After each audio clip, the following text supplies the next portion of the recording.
តោះឥឡូវកំហាត់ប្រតិបត្តិទី1របស់យើងគេឲ្យយើងកំណត់ចំនួនតួបាទអញ្ចឹងកំណត់ចំនួនតួនៅកន្លែងនេះមានន័យថាយើងរកn របស់វាបាទរក n ណាបាទរក n ស្មើនឹងប៉ុន្មានបាទអញ្ចឹងស្វីតរបស់យើងមាន2025 2019 2013ចុច831អញ្ចឹងត្រង់នេះគេសួរថាតើនៅពី2025ទៅដល់831ហ្នឹងមានប៉ុន្មានតួឬក៏តើតួទីប៉ុន្មានដែលស្មើនឹង831នេះអញ្ចឹងមានន័យថាគេឲ្យយើងរកតួទីប៉ុន្មានដែលស្មើនឹង831អូខេអញ្ចឹងដើម្បីរកវាបានយើងត្រូវរកតួទូទៅរបស់វាសិនបាទឬក៏តួទី n ណាបាទរក an សិនរក an បាទយើងដឹងហើយតួទី n នេះស្មើនឹង1000 an បាទ an គឺស្មើនឹង a1 បូកជាមួយនឹង n ដក 1 d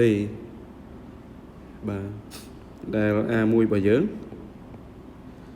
ស្មើនឹង2025ហើយ d របស់យើងគឺស្មើនឹង an បូក1ដក an បាទឬក៏ស្មើនឹង a2 ដក a1 អញ្ចឹង a2 របស់យើងគឺ2019ដក a1 របស់យើងគឺ2025បាទអញ្ចឹងគណនាទៅឃើញ d ស្មើនឹងដក6អញ្ចឹងគេបានបាទអញ្ចឹងយកតម្លៃនេះតម្លៃ d ហើយនឹងតម្លៃa1 បាទសំទោសនឹង a1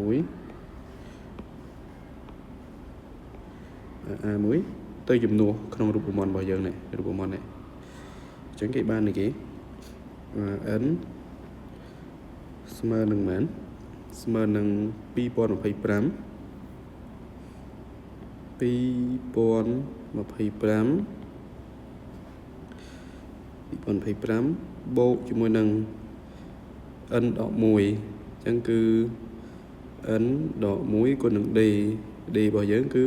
ដក 6 បាទអញ្ចឹងបាន2025បាទគុណដក 6 ចូលទៅបានដក 6n បូក 6 បាទឬក៏ស្មើនឹង2025បូក 6 2031ដក 6n បាទប៉ុន្តែ an របស់យើងស្មើនឹងប៉ុណ្ណេះតែអ្វីដែលយើងចង់រកគឺតើតួទីប៉ុន្មានដែលស្មើនឹង831អញ្ចឹងយើងជំនួសan យើងបាទតែ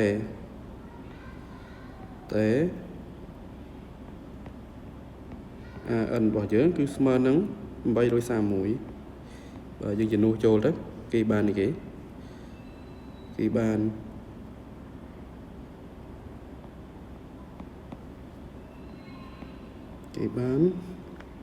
831ស្មើនឹង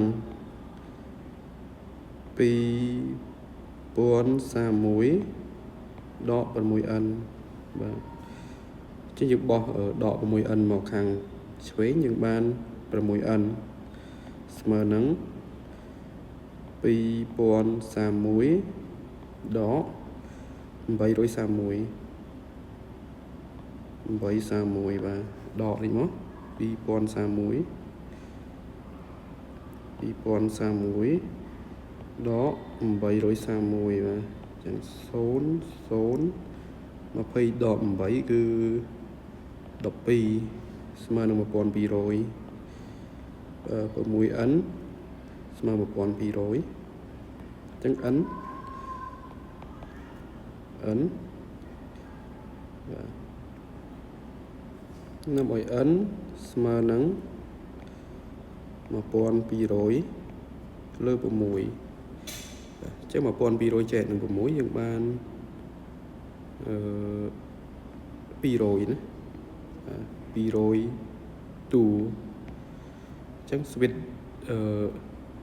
ចំនួនទូដែលគេសួរគឺបាទ200ទូបាទនេះជាចម្លើយ